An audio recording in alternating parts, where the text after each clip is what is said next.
안녕하세요. 굿TV 세상을 보는 창 5세 고감을 시청하시는 시청자 여러분, 저는 한국진로적성센터 센터장 박에스더입니다.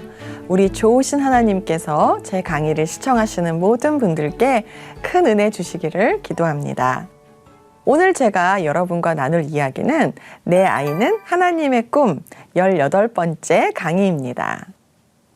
이번 시간에는 올바른 성경 읽기에 대해서 좀 말씀을 나누려고 해요. 신앙 사고력을 높여주는 성경의 예습 복습이라고 해야 할까요? 신앙 사고력이란 무엇인가? 내가 하나님을 바라보는 그 관점, 이런 것들에 대한 것이에요. 무슨 말씀이냐 하면 성경을 읽으면서 생기는 힘이라고 할 수도 있겠습니다. 또 신앙사고력은 기도를 통해서도 생길 수 있는데요. 성경 말씀을 읽으면서 더 높여질 수가 있어요. 무슨 말인가? 하나님께서 나에게 주시는 말씀을 쓱 지나가고 무시하는 것이 아니라 이 말씀 왜 나에게 주셨을까? 이 말씀을 무엇일까라고 생각하게 하면서 그 말씀을 깨달음과 동시에 믿음이 성장하고 지식이 또 늘어나면서 내 신앙의 깊이가 깊어지는 거예요. 그렇게 해주는 역할이 바로 신앙사고력이라는 겁니다. 전 이 신앙사고력이 굉장히 중요하다고 생각하는데요.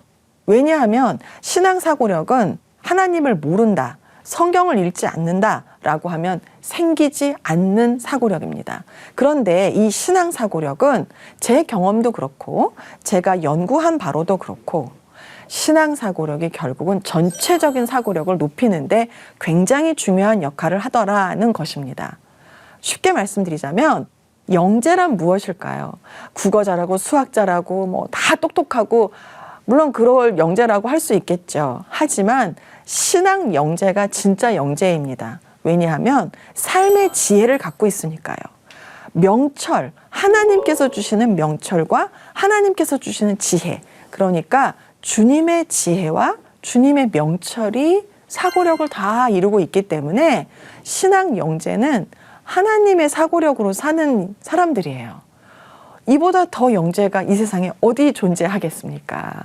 하나님의 지혜로 사는데요. 천지를 만드신 그 지혜가, 하나님의 지혜가 내 안에 있는데요. 자, 그럼 하나님이 주시는 지혜는 뭘까요? 바로 하나님을 아는 것이죠. 이 지혜를 깨닫게 하고 이 지혜를 더 구하게 하고 또 그걸 통해서 내 삶이 하나님 앞에서 올바르게 분별력 있게 살아가게 하는 것이 신앙사고력입니다. 자, 신앙사고력을 높이기 위해서 성경 읽기는 반드시 따라줘야 되는 것이죠. 우리가 꼭 신앙사고력만 높인다 뭐 이걸 위해서라기보다는 성경 말씀을 읽을 때 마음의 평안, 그리고 어떤 문제의 해결, 이런 것들도 이룰 수가 있죠. 왜 그러냐 하면 성경책은 하나님께서 우리에게 주신 매뉴얼이에요. 하나님께서 우리에게 주신 하나님의 역사이자 우리가 하나님과 동행해온 일기 같은 것입니다. 그래서 성경은 모든 책 중에 책이에요. 왕 중에 왕이신 하나님께서 쓰신 건데 당연한 거 아닐까요? 자, 그렇다면 올바른 성경 읽기 어떻게 해야 될까요? 바로 why 그리고 what입니다. 왜, 무엇을 또는 어떻게 라고 볼 수 있겠는데요. 제가 그 학부 전공이 역사예요.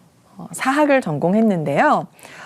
처음에 이제 학부 때 교수님들께서 하시는 말씀 중에서 대부분의 교수님이 이 얘기를 하셨어요. 역사학도가 잊지 말아야 할 두 개의 W가 있다. Why, What. 거기다 더하자면 How라는 W가 2+1처럼 이렇게 추가된다, 이런 말씀하셨는데요. 이게 무슨 말인가? 역사학도는 항상 어떤 사건이나 상황을 볼 때 왜, 무엇을, 어떻게, 이런 것들을 생각하면서 봐야 된다고 하셨어요. 그때는 제가 예수님을 알기 전이라 그 말이 너무 흥분됐어요. 그냥 그 자체로. 왜냐하면 저는 역사를 너무 좋아해서 사학과를 갔기 때문에 이 역사를 보는 관점을 알려주셔서 이보다 더 신나는 일은 없었습니다. 이렇게 보면 되겠구나. 그런데 제가 예수님을 믿고 하나님 앞에서 하나님, 제가 하나님의 말씀을 쉽게 전달하는 전달자가 되겠습니다 라고 서원을 드린 이후에 깨달은 게 있어요. 바로 성경이 하나님의 역사이구나. 그렇다면 성경도 왜, 무엇을, 어떻게 이런 걸 적용해 볼 수가 있겠구나. 성경을 읽을 때 등장인물이 얼마나 많습니까? 그리고 이 사람들은 한 분에게 관리받고 있지요. 바로 하나님, 창조하신 하나님이 이 수많은 사람들과 함께 하시는 역사예요. 그게 바로 성경책입니다. 그렇기 때문에 이 성경 안에는 하나님과 사람을 떼어놓고 생각할 수는 없습니다. 자, 그렇기 때문에 성경을 읽을 때 첫 번째 why, 그 사람은 왜 그랬을까? 그 사람들은 왜 그랬을까? 자, 그렇다면 그 사람들은 그렇게 했는데 what? 나라면 어떻게 했을까? 나라면 무엇을 했을까? 이 질문이 따라와 줘야 돼요. 나라면 그렇게 안 했을 거야. 제가 이 부분에서 늘 떠오르는 사건이 있습니다. 바로 출애굽 사건인데요. 정말 어떻게 해도 너무한다. 진짜 이스라엘 백성들 진짜 야, 어떻게 이럴 수가 있어? 했어요. 했는데 겪어보지 않으면 그렇게 말을 할 수가 없더라고요. 제가 직접 겪은 건 아닌데 간접적으로 봤는데요. 그 광야에 가면 낮에 좀 타 죽는 거 아니야? 할 정도로 정말 뜨겁다고 합니다.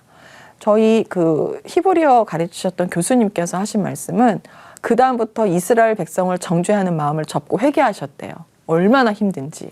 근데 저도 다큐멘터리를 찾아봤는데 와, 정말 그럴 것 같아요. 막 이글이글 타는 게 막 아지랑이가 올라오고 저기서는 저는 워낙 더위를 잘 타기 때문에 야, 정말 낱말할 거 아니다. 입 바른 소리 하면 안 된다. 이런 생각을 많이 했어요. 이 나라면 어떻게 했을까? 굉장히 중요한 포인트이기도 합니다. 이런 게 왜 필요할까요? 바로 하나님은 왜 그러셨을까를 알아야 되기 때문이에요. 하나님은 왜 그러셨을까? 이게 굉장히 우리에게 주는 영적인 어떤 질문이기도 해요. 하나님은 왜 그러셨을까? 이 부분부터 이제 신앙 사고력을 높여가는 어떤 스텝이 될 수 있겠습니다. 역사학자 토인비가 이런 말을 했어요. 역사는 도전과 응전의 반복이라고 했는데요. 하나님은 우리에게 도전하십니다. 표현이 좀 과격한가요? 우리에게 믿음의 도전을 던져주세요. 그럼 거기에 우리가 응전을 하는 거죠. 반응을 합니다. 그게 우리의 역사고 그 역사가 성경에 쓰여 있는 거예요. 하나님은 왜 그러셨을까요? 왜 도전과 응전을 허락하셨을까요? 왜 그 방식으로 역사를 끌어가시는 걸까요? 그냥 알아서 하시면 될 일을. 기도는 왜 시키실까요? 결국은 하나님 뜻대로 하실 거잖아요. 주 뜻대로 하신다면서요. 결국 그러실 걸 왜 우리에게 기도는 시키실까요? 왜 그러셨을까요? 이런 질문들이 우리의 신앙 사고력을 높여주고 믿음으로 가게 하는 첩경이 될 수 있습니다. 하나님은 왜 그러셨을까? 예수님이라면 어떻게 하셨을까? What? 한때 꽤 오래 전인데요. What would Jesus do? 라는 것이 있었어요. 그런 운동 또는 캠페인이 있었습니다. 그래서 WWJD 뭐 이렇게 했었던 캠페인이 좀 있었어요. 예수님이라면 어떻게 하실까를 생각하면서 살자라는 모티브를 가지고 이루어졌던 캠페인, 운동 이런 건데요. 믿음의 운동이라고 할 수 있겠죠? 자, 예수님이라면 어떻게 하실까? 이 질문 또한 신앙 사고력을 높여주는 굉장히 중요한 질문이 되겠습니다. 또 우리 자녀에게 무턱대고 성경 암송해야 돼, 성경 말씀 읽어야 돼, 이렇게 하기에는 이제는 더 많은 무리가 있는 세상이 되었어요. 굉장한 시청각, 미디어의 그 넘쳐나는 이 편만 속에서 아이들이 보는 것은 텍스트, 글자가 아니라 다 영상이거든요. 가뜩이나 말도 어려운데 또 빽빽한 글자로 써 있는 이 성경책을 읽어라 힘들어요. 그렇게 말씀하시는 부모님들도 힘드시겠지만 그걸 받아들이는 우리 자녀들도 쉽진 않아요. 힘들어요. 더 재미있는 게 많은걸요. 자, 그러면 성경 말씀을 영상으로 보면 되지. 네, 물론 그 방법도 있습니다. 그리고 그 방법이 더 효과적인 성향의 친구들도 있어요. 운동형이랄지 소통형 또는 복합형 그럴 수 있는데요. 그래도 저는 글자로 된 성경 말씀을 학생들이 또 자녀들이 읽는 것은 중요하다고 생각합니다. 다만 성향에 따라서 양과 내용을 조절할 필요는 있어요. 이때 무조건 텍스트를 집어넣고 글자로 된 성경책을 읽어라 하실 게 아니라 이런 질문들을 던지고 어떤 사건을 해결하는 그런 방식으로 접근해 보시면 어떨까 생각이 됩니다. 사실 이것은 성경책 읽기 하기 위해서 주는 어떤 동기라든가 흥미 또는 의욕을 부여하는 도구도 될 수 있겠지만 사실은 그거보다 더 근본적으로 성경을 올바르게 읽는 방법이기도 합니다.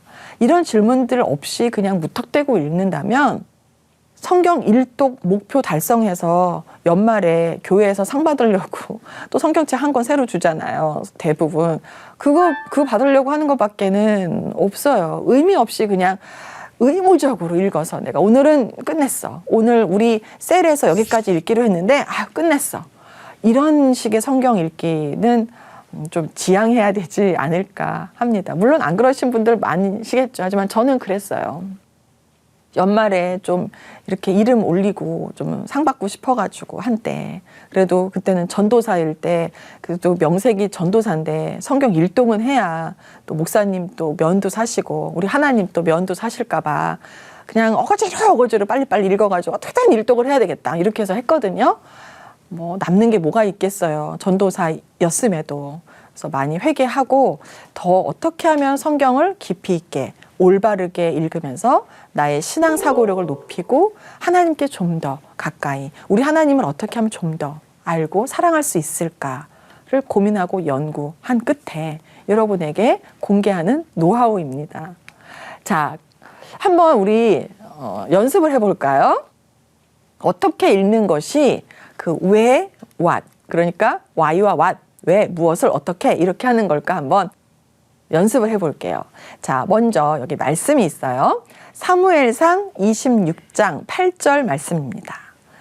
다 같이 한번 읽어보실게요. 아비새가 다윗에게 이르되 하나님이 오늘 당신의 원수를 당신의 손에 넘기셨나이다. 그러므로 청하오니 내가 창으로 그를 찔러서 단번에 땅에 꽂게 하소서. 내가 그를 2번 찌를 것이 없으리이다 하니. 자, 아비새 이제 장수가 다윗에게 얘기하는 대목이에요. 이게 어떤 상황인가 하면요. 사울이 너무 시기 질투가 나서 다윗한테 다윗이 복합형이잖아요. 다 잘하잖아요. 막 완전 짜증나는 거예요. 또 하나님이 다윗만 이뻐하는 것 같아. 그러니까 너무 성질이 난 거예요. 그래서 시기와 질투가 들어갔어요. 그래서 다윗을 죽이려고 안 가는 데 없이 다 쫓아다니잖아요. 지금 그 상황에서 사울이 잠이 든 상황이에요. 다윗이 있는 줄 모르고 가까이 온 줄 모르고 잠에 푹 빠져 있어요. 사울이 데리고 온 군사들도 다 잠을 자고 있는 상황이에요. 이때 사울에게 갔습니다. 가서 왜 갔을까요? 처음에는 죽일 마음으로 갔겠죠. 근데 아비새가 여기서 말을 해요. 죽입시다. 아무도 모르게 내가 죽일게요. 이거 뭐 얘하고 싸울 필요도 없어요. 뭐 몸싸움 할 필요도 없이 2번 찌를 필요도 없어. 한 방에 그냥 내가 보내버릴 수 있어요. 라고 얘기하는 거예요. 자, 여기서 포인트를 한번 보세요. 하나님이 오늘 당신의 원수를 당신의 손에 넘기셨나이다. 솔깃하죠. 하나님이 딱 주신 기회같이 보이잖아요. 조용하고 다 자고 온지도 몰라요. 그리고 사울은 사실 나쁜 왕이죠. 불순종한, 하나님께 불순종한 왕이고요. 죽이는 게 당연해 보여요. 아니 그럼 내가 죽을 판이니까요. 그리고 아비새 말을 들어보니까 그럴듯해요. 하나님이 기회 주신 것 같이 보여요. 자, 여기서 어떻게 할까요? 그 사람은 왜 그랬을까요? 하나님이 주신 기회라고 생각하고 얘기한 거예요. 아비새는. 자, 그럼 다윗은 어떻게 할까요? 사무엘상 26장 9절을 보시겠어요? 다윗이 아비새에게 이르되 죽이지 말라. 누구든지 손을 들어 여호와의 기름 부음 받은 자를 치면 죄가 없겠느냐. 자, 여기서 다윗은 다른 반응을 보이죠. 아비새는 하나님이 주신 기회라고 생각했어요. 그런데 다윗은 왜 죽이지 말자고 했다고요?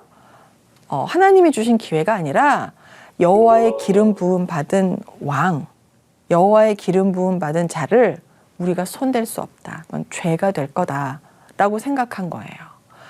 같은 상황인데 완전히 상반된 관점을 보이고 있죠. 다윗은 왜 그랬을까요? 자, 사무엘상 26장 11절 말씀 이어서 보겠습니다.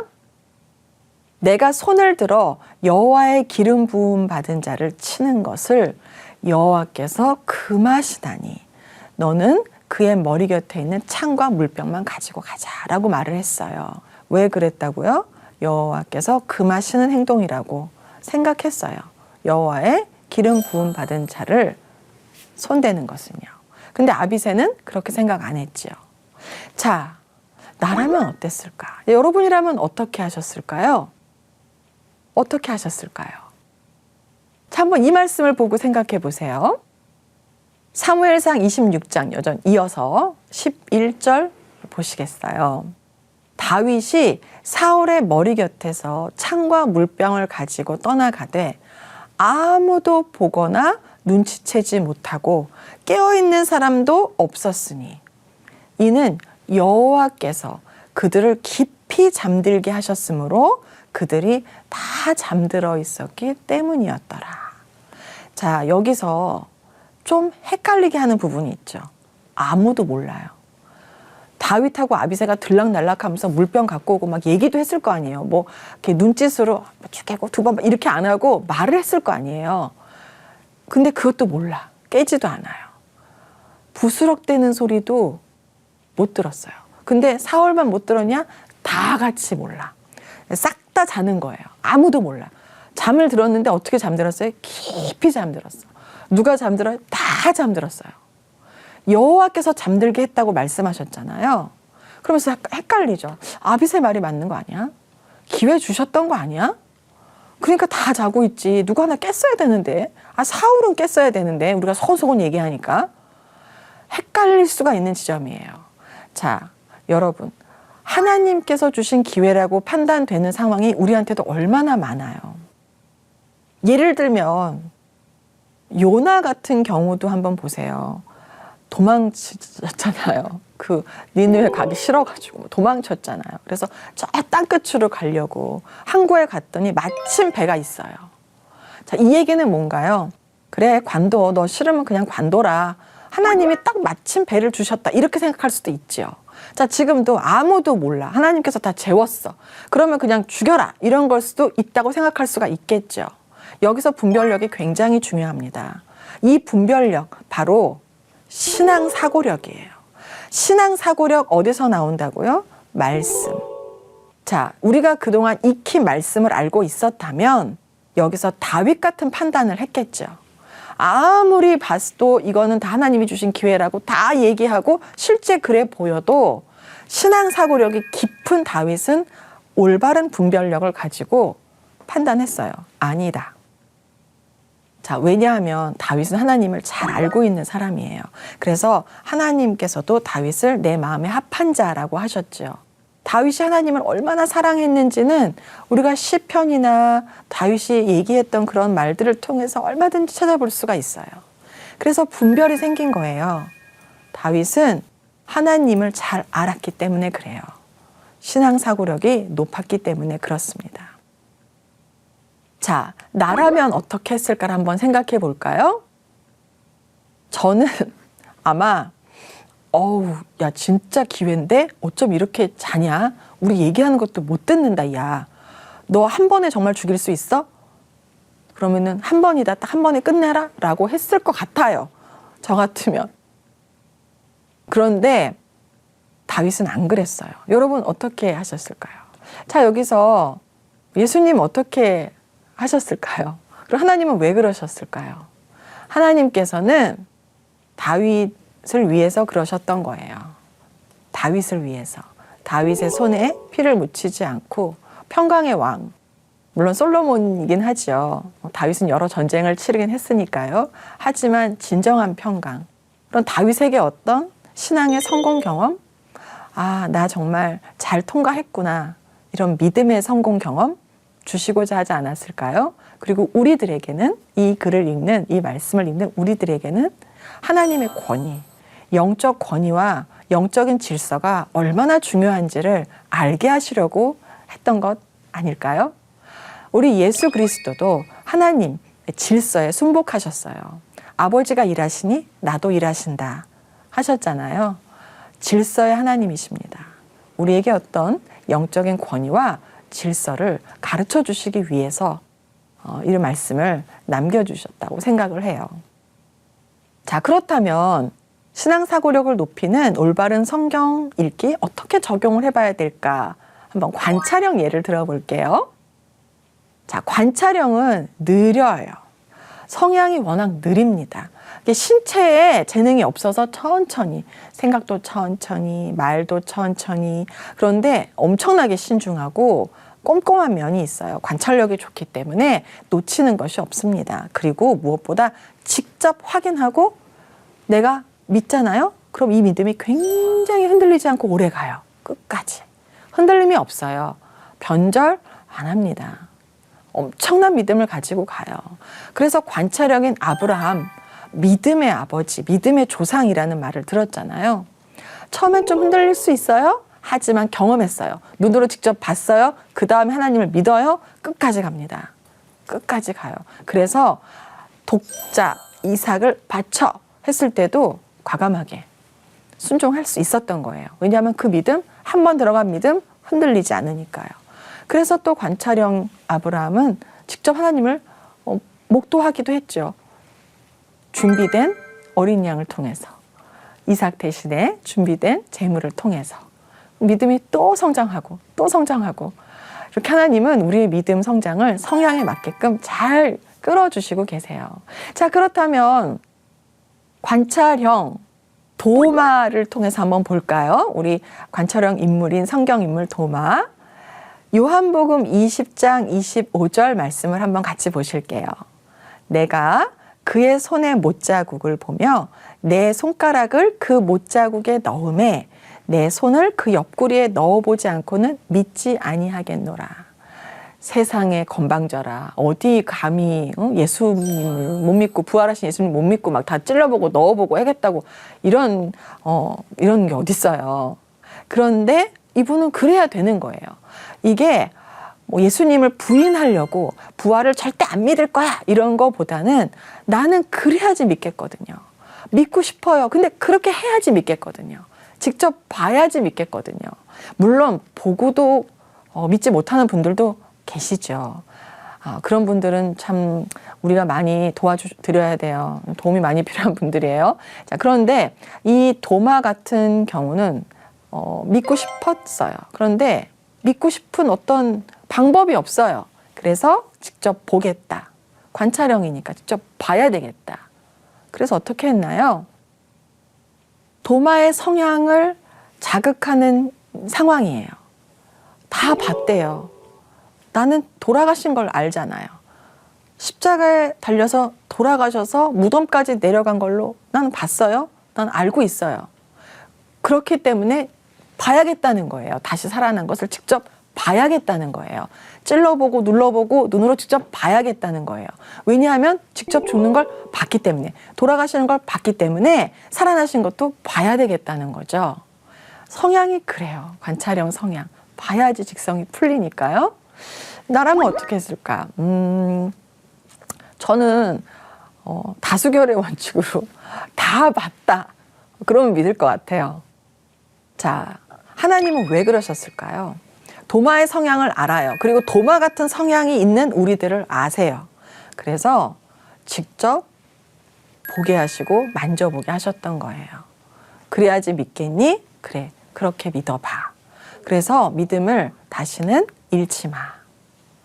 자, 그런데 예수님은 이렇게 말씀하시죠. 요한복음 20장 29절. 예수께서 이르시되 너는 나를 본고로 믿느냐? 보지 못하고 믿는 자들은 복되도다 하시니라. 예수님은 어떻게 하셨어요? 야단치지 않으셨어요. 혼내지도 않으셨어요. 어딜 손대! 이러지도 않으셨어요. 다 하게 하시고 이 말씀 하셨어요. 안 보고 믿는 게 더 복되다? 너는 나를 보고 믿으니까 그래도 괜찮아. 믿음 잃지 말고 하지만 안 보고 믿는 사람들은 더 복돼 라고 말씀하신 거죠. 이 얘기는 이 말씀을 읽는 우리에게도 주시는 말씀이에요. 저는 예수님을 보고 믿었어요. 워낙에 교만해서 예수님을 진짜 만나고 믿었는데 보지 않고 믿은 저를 전도하시는 우리 이모님은 예수님을 만난 적도 없고 본 적도 없지만 믿음이 얼마나 좋으신지 몰라요. 그래서 이 교만한 저를 전도하시기도 했는데요. 그래서 복되셔서 우리 이모님은 자녀가 다 선교사고 그 선교사 자녀가 또 무려 자녀가 6이에요. 선교사로 아주 그냥 풍성한 집안, 그런 복된 집안 가정을 일구셨지요. 성향에 따라서 봐야지 믿겠다는 분도 계시고요. 안 봐도 믿는 분들도 계십니다. 여하튼 예수님을 믿고 하나님을 따르고 동행하는 것이 가장 중요하겠죠. 그렇게 해주는 힘이 신앙사고력, 믿음을 올려주고 성장시켜주는 것. 올바른 성경 읽기를 통해서 높일 수 있습니다. 자, 그렇다면 우리가 이 다음에 이어서 이 신앙사고력을 높이는 올바른 성경 읽기 좀 더 알려드리고 또 다른 사례들은 어떤 것들이 있는지 어떤 성향과 예시를 들어드릴지 또 이어서 지켜봐 주시면 좋겠어요. 왜냐하면 성경 읽으면 읽을수록 거기 나오는 사람들 성향 알면 알수록 내 주변에 있는 사람들과 연결되는 부분이 많고 내 자신하고 연결되는 부분도 많기 때문입니다. 하나님의 말씀으로 세상을 이해하고 바라보는 마음의 창이 여러분 안에 열리기를 소망하며 이 시간 마치겠습니다. 감사합니다.